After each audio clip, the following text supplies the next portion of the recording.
Chapter 1. Julianna. When my fiancé Abel called me on the way to our wedding, I didn't hear the phone ring.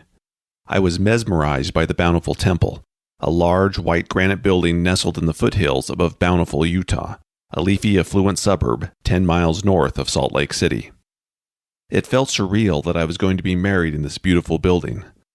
Since I was a teenager, I had dreamed of marrying my future husband in this sacred setting, and in a few hours, that wish would become a reality.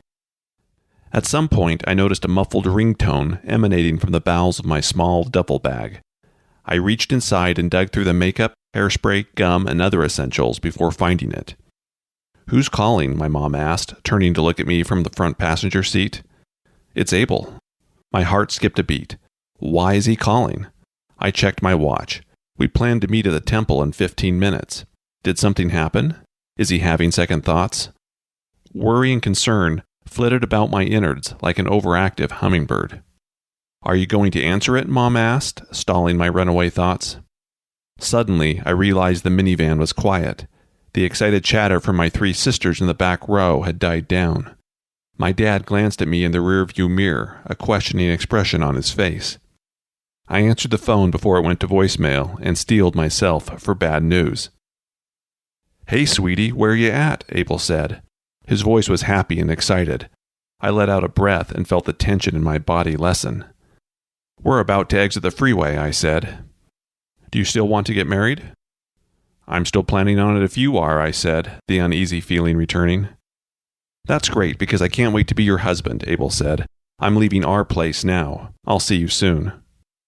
Our place was a cramped, one-bedroom mother-in-law apartment 4 miles south of the temple.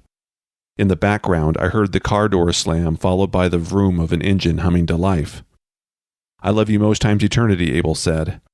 "I love you most times eternity too," I said, repeating our signature catchphrase.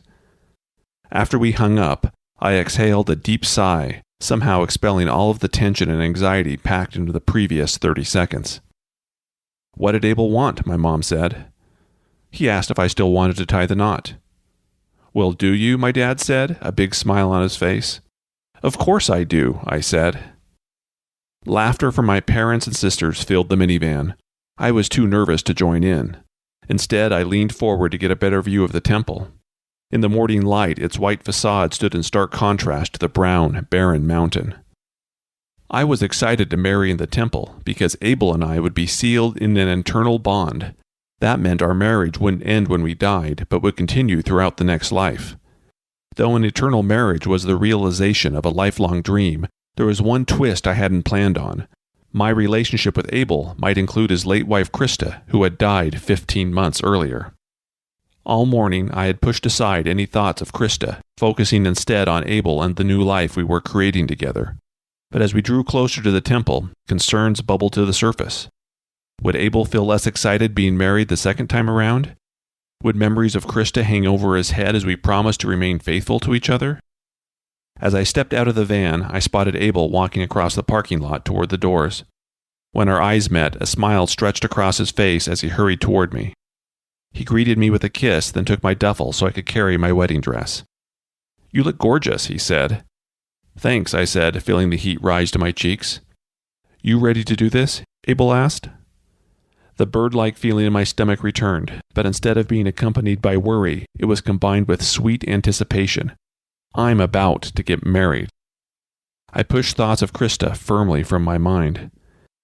"Yes," I said, taking his hand in mine. "I can't wait."